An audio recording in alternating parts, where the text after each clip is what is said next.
Are aliens real? They're real, but I haven't seen them, and they're not being kept in what is it? Area 51? Area 51. There's no underground facility, unless there's this enormous conspiracy, and they hid it from the President of the United States. So, how many of you are familiar with the term Anthropocentrism? Anthropocentrism. How many of you have heard that word before? Well, anthropocentrism is the belief that human beings are the most important or central entities in existence, and that everything else exists primarily in relation to us or for our benefit. I know some would call that arrogance, but arrogance is an attitude of exaggerated self-importance, where someone believes they are superior to others in intelligence, in ability, in status or worth. Anthropocentrism is a more accurate term to use in this case. Now, historically, this belief showed up in cosmology. For example, the geocentric model associated with Ptolemy placed Earth at the center of the universe, and then later that view was overturned by the heliocentric model proposed by Nicholas Copernicus. Now, philosophically, the belief that humans are the center of the universe tells us more about human psychology than about the reality of the universe itself. It reflects our natural tendency to interpret reality from our own point of view. But we are so young in the universe. We are the newbies here, okay?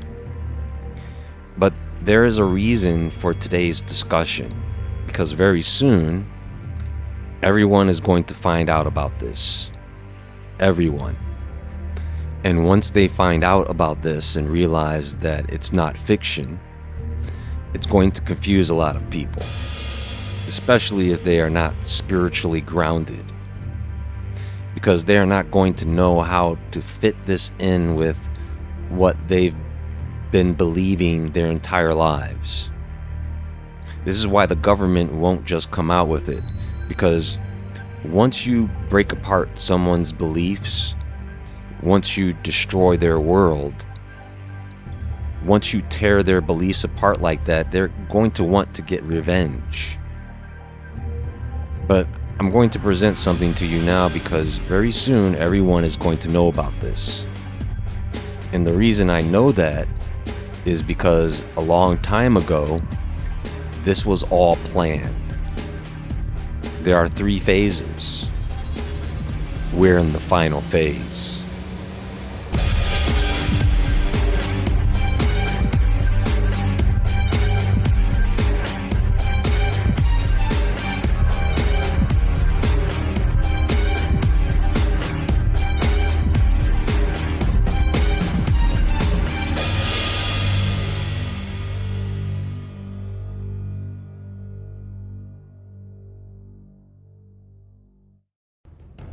Okay, folks, let me start with this, and this is something that you may find hard to believe. But let's just say that this is not something somebody made up. Back in the 60s, there was something that was documented and then filed away for years. Hundreds of hours of audios, videos, and handwritten accounts collected over a period between 10 and 15 years. You see, folks, and this is going to come out very soon, so I want you to remember this video.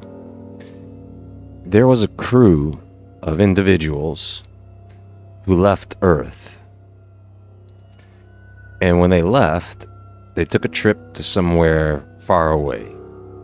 Far, far away. Now, they didn't stay there. They came back. This is all going to come out very soon, and what you'll find out is that almost everything that we have been going through over the years is because of that event.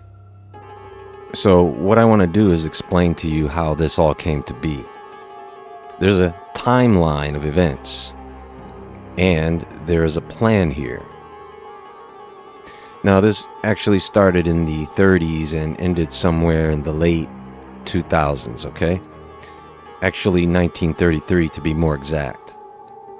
This was during a period when fascist influence was growing across northern Italy, and an unidentified aircraft descended from the sky and crashed in the region. The object was recovered by the military, and then it was transported to a hidden research location where it was examined. Now, the people who were involved in the examination of the wreckage had encountered mechanical components and materials that they couldn't identify. And of course, they hid that information away. And that would have probably been one of the earliest stories linking government secrecy with unidentified aerial phenomena. Stay with me, okay? Now, later, in 1947, there was the UFO crash in Roswell, New Mexico, right? When military recovery units were dispatched, they were sent to secure 2 separate locations associated with the impact. Within the wreckage, there were propulsion components and structural materials that, again, they didn't quite know what to make of it. They also retrieved several biological life forms that were not human, each preserved within fitted protective coverings that may have functioned as environmental or life support suits.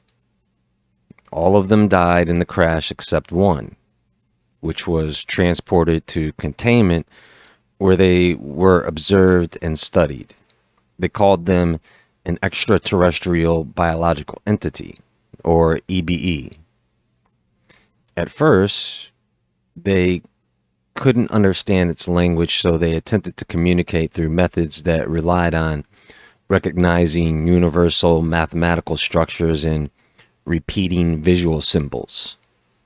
Over time, the EBE appeared to respond to some of these demonstrations by revealing information about what it identified as its home environment, which turned out to be a distant binary star region known as Zeta Reticuli.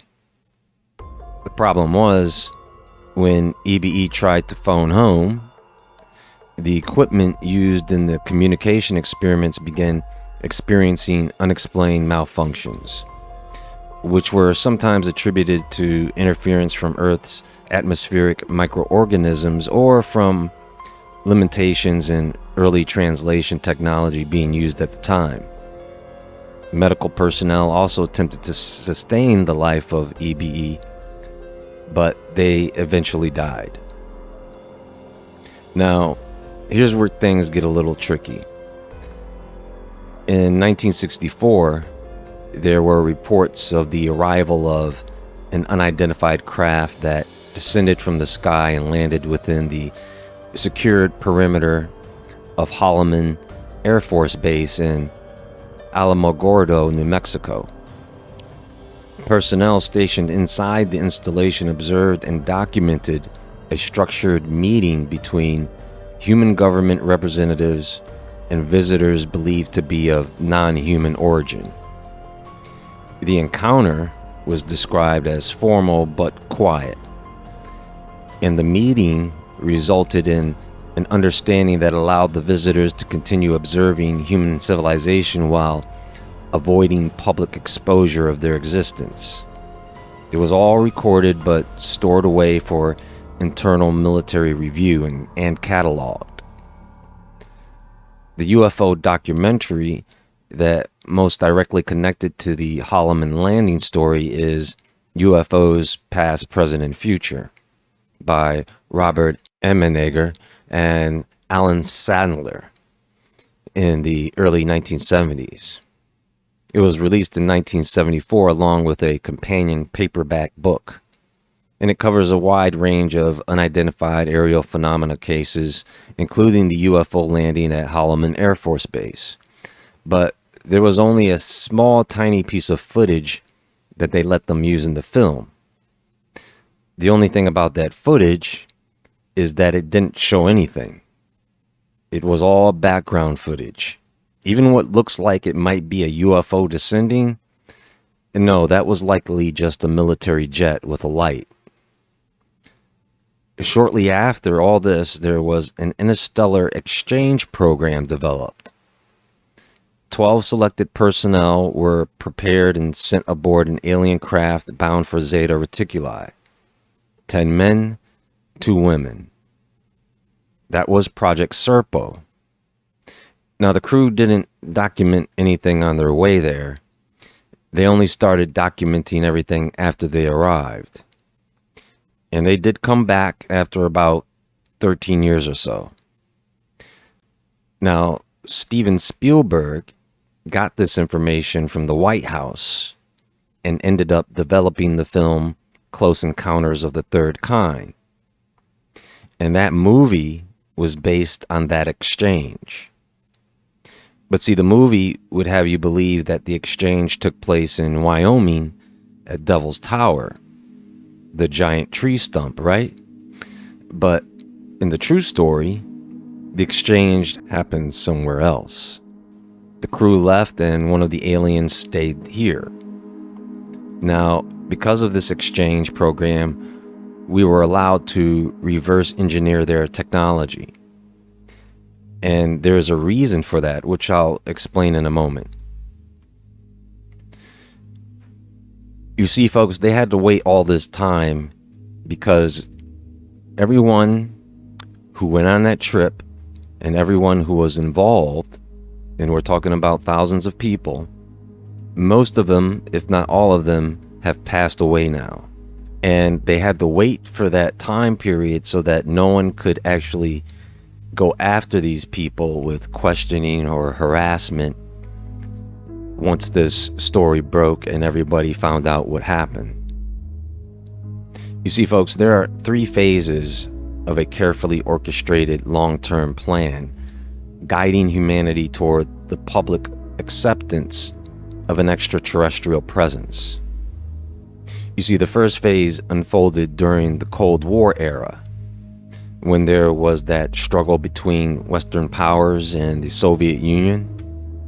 And that created an atmosphere of constant surveillance, scientific competition, military secrecy, right?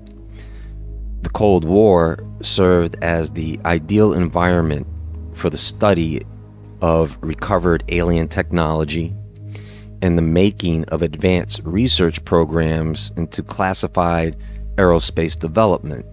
NASA, CERN, rockets, nuclear weapons, right? This is why there was so much activity in the states of New Mexico, Wyoming, Utah, Colorado, Arizona, and Nevada, okay? Now, the second phase was centered around an Islamic extremist threat. Remember, this was all planned out. Are you still with me here? Okay. Events such as the September 11th attacks helped them to expand military presence across regions identified as the Middle East. They wanted to maintain conflicts and targeted 7 countries: Iraq, Syria, Lebanon, Libya, Somalia, Sudan, ending with Iran. It was all done to maintain a climate of uncertainty while advanced aerospace and surveillance technologies were tested under the justification of counterterrorism operations, folks.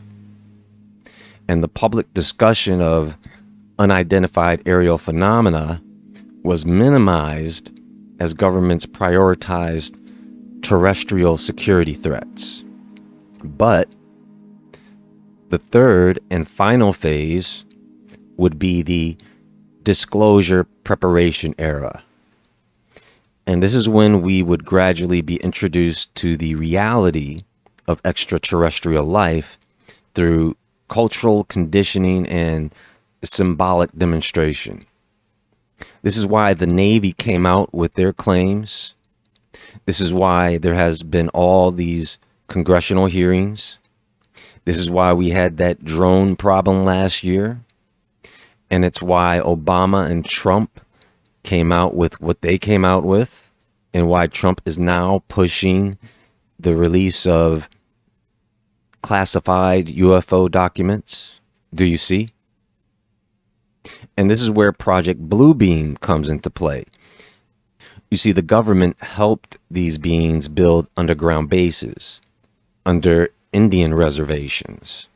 They helped them build bases underwater, acting like they didn't know about them. You see, what they're going to try to do, folks, is they're going to try and tell us that some mothership is on its way here. And when that mothership gets here, it's going to try and attack us. But that's going to be a lie. The aliens are not trying to do that. They are already here and have been for a very long time. In fact, they have an invested interest in us. But the government is going to lie to us and say they are hostile and that we need to prepare for this fake invasion. And they are going to use those man-made fake UFOs as props in their plan. You see? Because the people in power don't want to lose their power and money. And they want to usher in this beast system. Because we have something here that aliens probably don't have where they come from.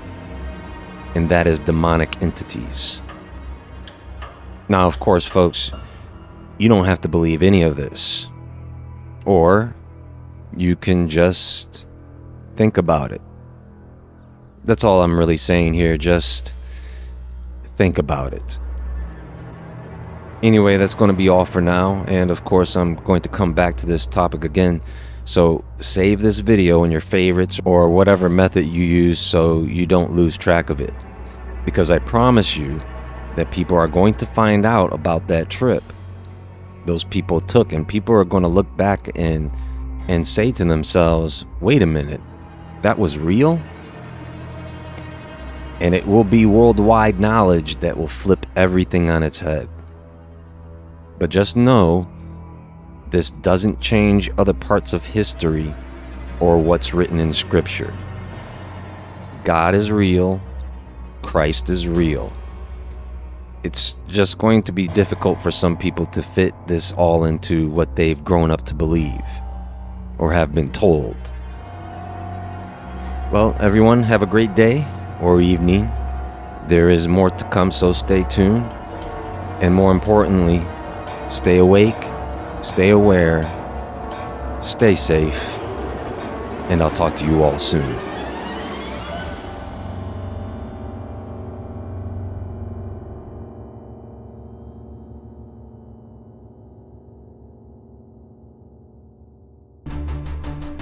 Since the dawn of time, shadows have followed us. Questions without answers. Legends without end. Whispers speak of worlds hidden from sight. Truths buried in myth, carved in stone, and locked away in secret text and hidden vaults. Across every culture, every age, fragments remain. Clues to something vast, something forbidden, something waiting. This is Legends Mystery Masterclass. Here, we walk beyond the veil of ordinary understanding into ancient enigmas, forgotten corridors, and the secrets humanity was never meant to uncover. Prepare yourself. The mystery begins now.